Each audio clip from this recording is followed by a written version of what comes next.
Trump को ये खुजली हो रही है हाथ में, मैं ईरान में तख्ता पलट करा दूं इनका। इजराइल का और सऊदीया का अब बहुत प्रेशर है ट्रंप रजीम पे कि वो ईरान का जो युद्ध है इसको भी अपने अंजाम तक पहुंचाए। नमस्कार, बहुत स्वागत है आप सभी का जनतंत्र टीवी पर। आपके साथ मैं हूं शिवानी ठाकुर।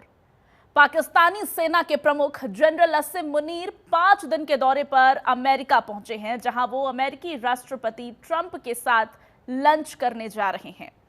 वहीं आपको बता दें कि ये ऐसे समय में हो रहा है जब उधर ईरान और इजराइल के बीच जंग छिड़ा हुआ है और दूसरी तरफ इस पर अमेरिका का भारत के साथ जो संबंध है इस वक्त वो भी उलझा हुआ है, क्योंकि ऑपरेशन सिंदूर के बाद पीओके पर सीज फायर का क्रेडिट बार बार ले रहे हैं अमेरिकी राष्ट्रपति डोनाल्ड ट्रंप और भारत लगातार इससे इनकार कर रहा है।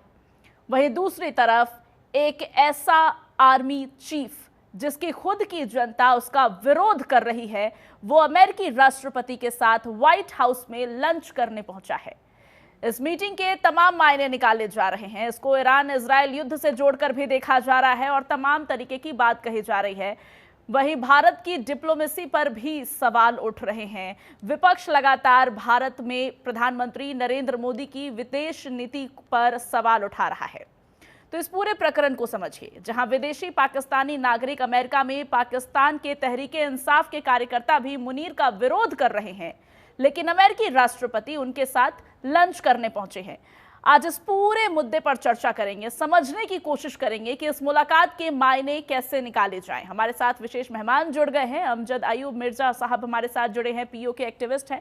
सर, बहुत स्वागत है आपका जनतंत्र टीवी पर। और सबसे पहला सवाल कि कितना अनयूजुअल है ये कि अमेरिकी राष्ट्रपति एक देश, वो भी पाकिस्तान जैसा देश, उसके प्रधानमंत्री को नहीं, उसके आर्मी चीफ को लंच पर आमंत्रित कर रहे हैं। अपने आप में क्या पूरी दुनिया को यह संदेश भी इससे दिया जा रहा है कि आप ही मुखिया हैं, पाकिस्तान में प्रधानमंत्री कुछ नहीं है? जी बिल्कुल सही आपने कहा है कि यही सब कुछ है।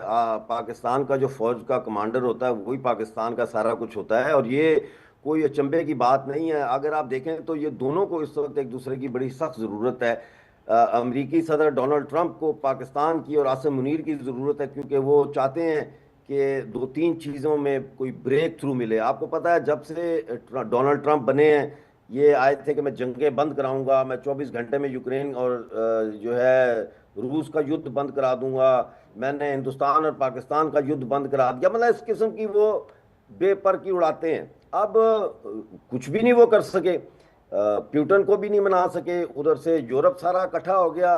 जब इन्होंने कहा तो सारा यूरोप इकट्ठा हो गया जेलेंस्की के साथ, तो वहाँ इनको हजीमत हुई।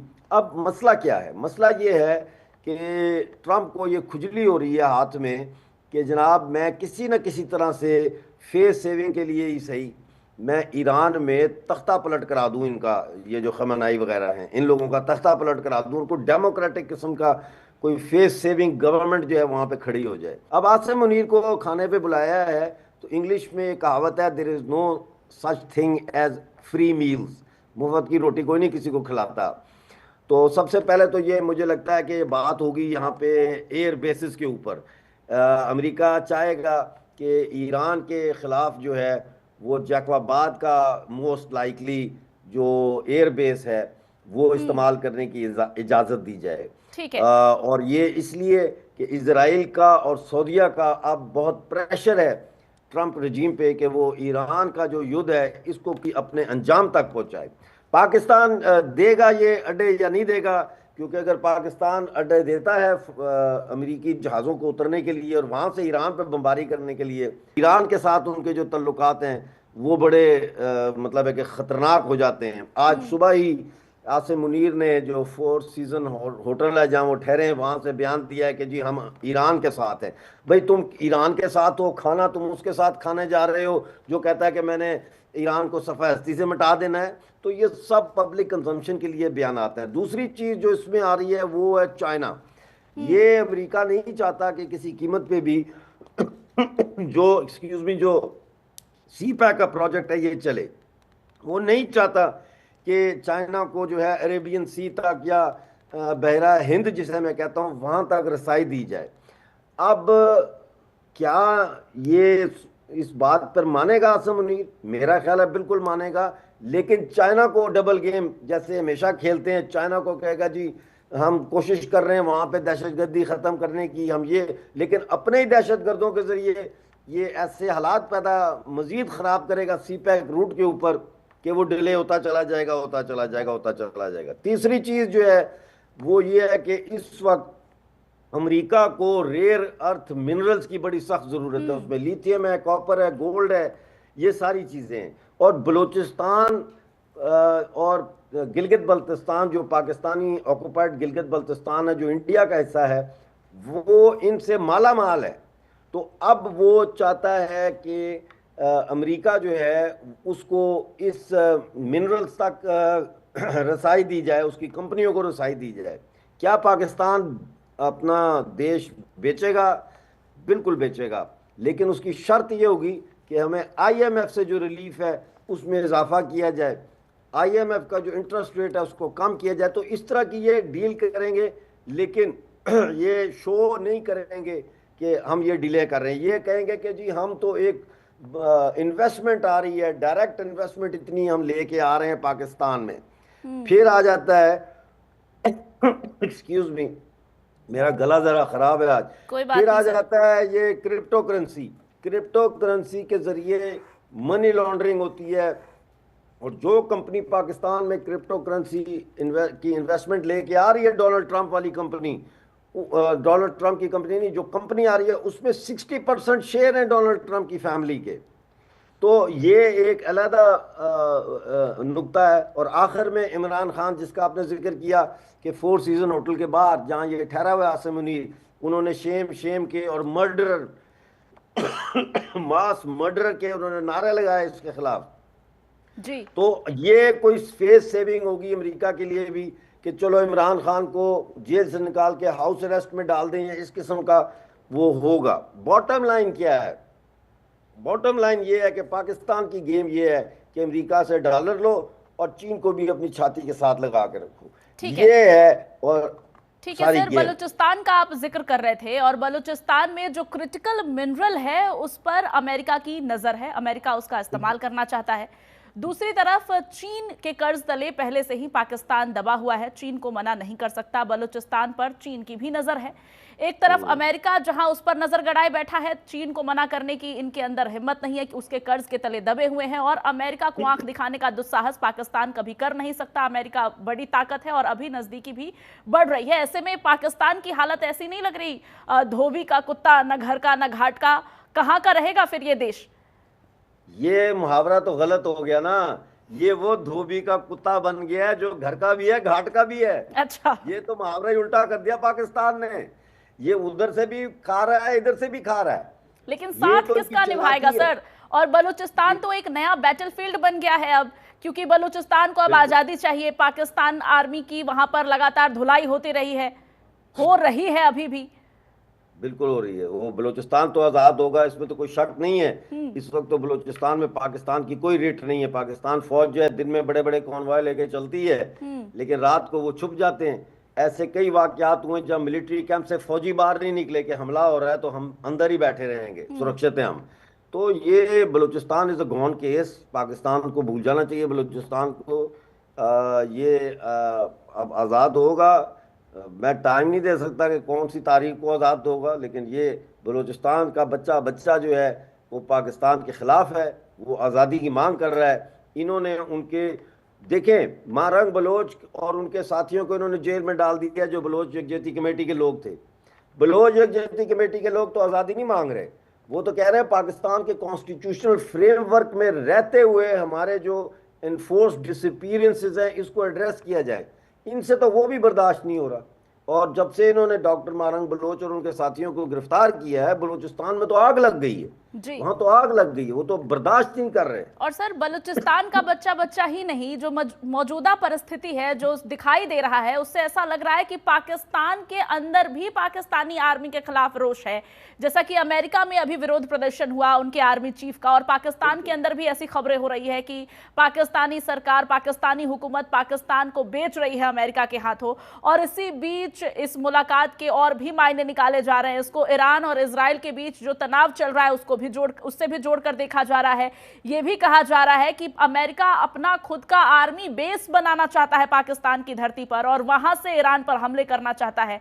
अच्छा, ईरान को लेकर भी परिस्थिति क्लियर नहीं है। 24 घंटे पहले असीम मुनीर कहते हैं कि ईरान के साथ पाकिस्तान खड़ा है, 24 घंटे बाद चुप्पी साध लेते हैं, उससे बैकआउट कर जाते हैं अपने ही बयान से और अमेरिकी राष्ट्रपति के साथ जाकर लंच करते हैं। तो ये पूरा माजरा क्या है? एक बार फिर से क्या सेंट्रल एशिया पर अपनी पकड़ मजबूत बनाने के लिए, उसको कंट्रोल करने के लिए पाकिस्तान का इस्तेमाल करना चाहता है अमेरिका, और इसमें पाकिस्तान को क्या लाभ हो सकता है अमेरिका से? बहुत अच्छा सवाल है, बहुत अच्छा सवाल किया आपने। देखें, अमेरिका ये चाहता है कि जिस मकसद के लिए अंग्रेजों ने पाकिस्तान बनाया था, क्यों बनाया था पाकिस्तान? पाकिस्तान ने तो कोई आज़ादी का युद्ध नहीं लड़ा, पाकिस्तान तो किसी का गुलाम नहीं था कि वो कहते हैं हमने आज़ादी हासिल की है। पाकिस्तान को तो कार्व आउट किया गया वेस्टमिनिस्टर की पार्लियामेंट में, लंदन में, और इसलिए बनाया गया कि एक इरिटेंट रहे इंडिया के लिए। इंडिया की तरक्की को जब दिल चाहे हम रोक सके, इंडिया को जब चाहे हम ब्लैकमेल कर सके। दूसरा, चाइना का शिनचियांग के उस वक्त वहाँ पे बहुत गड़बड़ थी शिनचियांग में, और वो ख्याल था कि वो शिनचियांग तुर्कमानिस्तान बन के तो प्रो रशियन स्टेट बन जाएगी या फिर सेंट्रल एशिया के साथ जुड़ के सोवियत यूनियन का हिस्सा बन जाएगा। तो पाकिस्तान इसलिए कायम किया गया, और आज वो ब्रिटिश ने ये सारा जो है अमेरिका को थमा दिया है। शेर की खाला जो है वो ब्रिटिश है।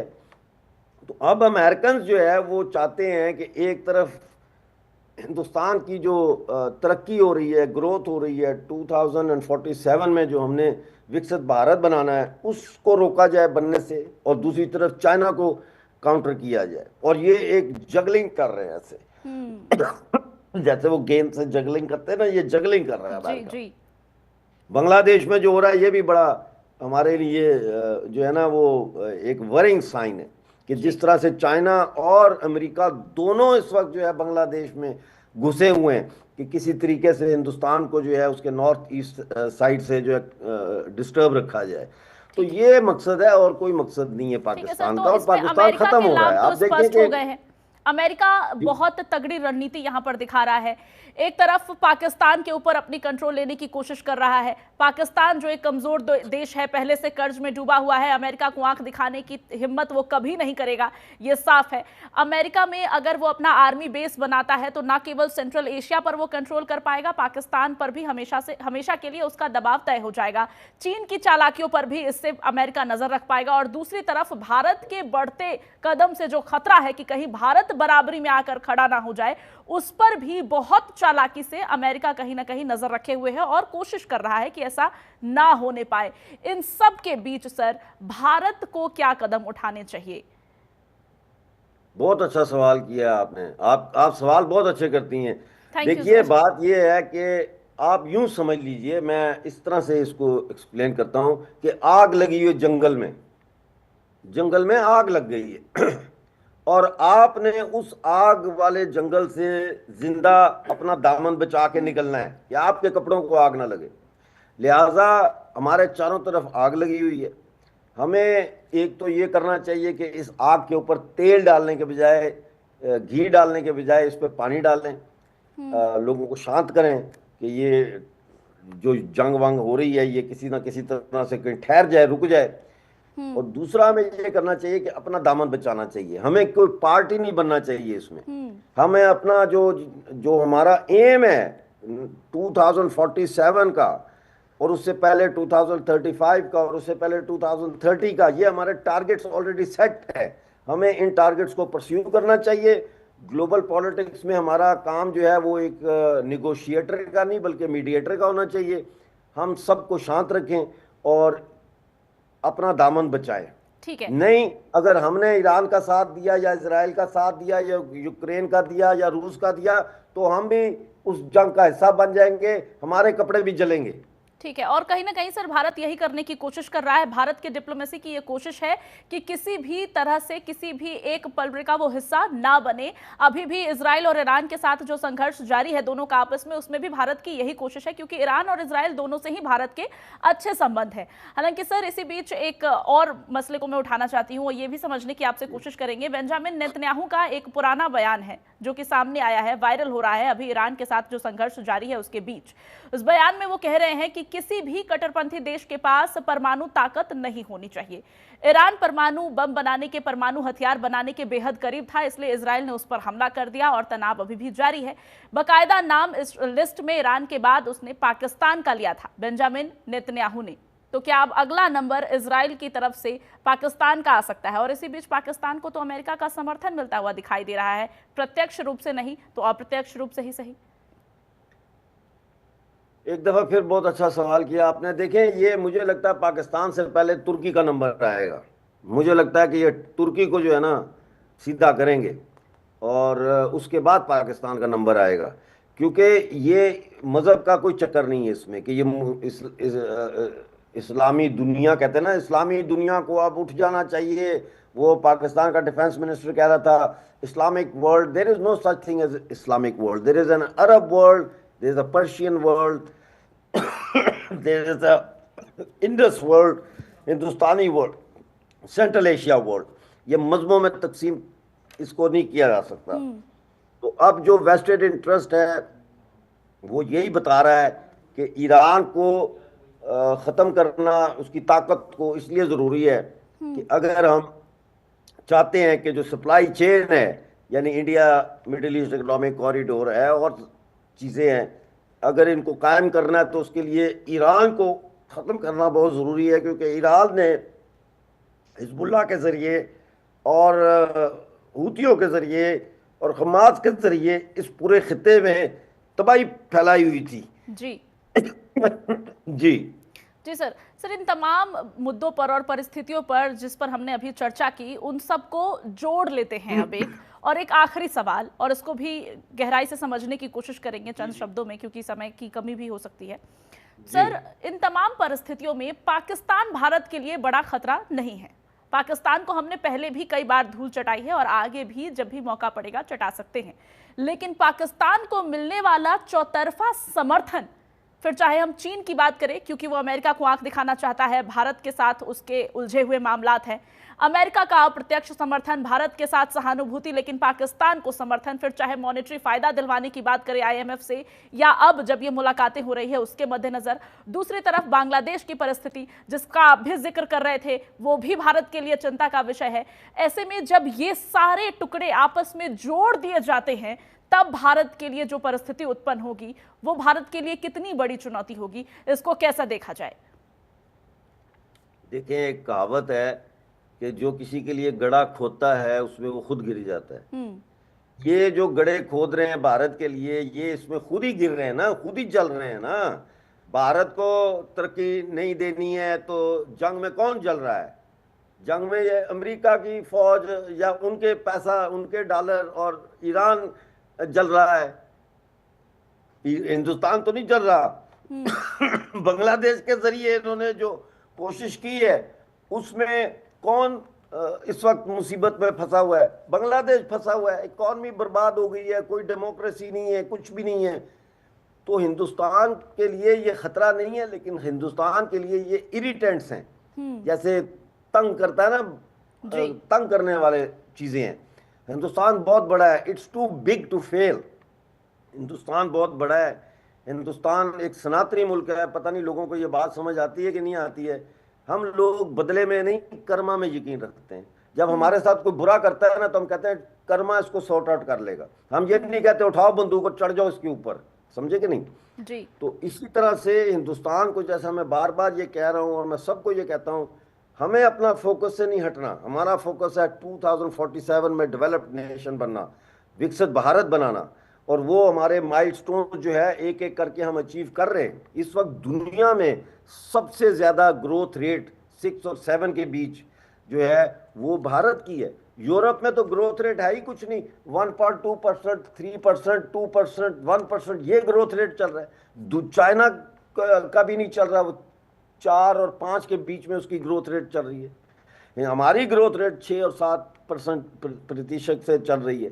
तो हमें इस इन चीजों में से बचते हुए आगे निकलना है, और हम निकल जाएंगे। और हम निकल और भी रहे हैं मिर्जा साहब। लेकिन एक तरफ जहां आप भारत की डिप्लोमेसी की बहुत तारीफ करते हुए नजर आ रहे हैं, भारत में खुद विपक्ष सवाल उठा रहा है पीएम मोदी की डिप्लोमेसी पे, और जिस तरह की परिस्थिति की आप बात कर रहे हैं, जिस तरह से भारत को चलना चाहिए, क्या आप संतुष्ट हैं भारतीय डिप्लोमेसी से? अभी जिस तरह से हम आगे बढ़ रहे हैं इन तमाम परिस्थितियों से, चुनौतियों से जूझते हुए, क्या लगता है 2047 तक जो संकल्प है विकसित राष्ट्र का, संभव हो पाएगा?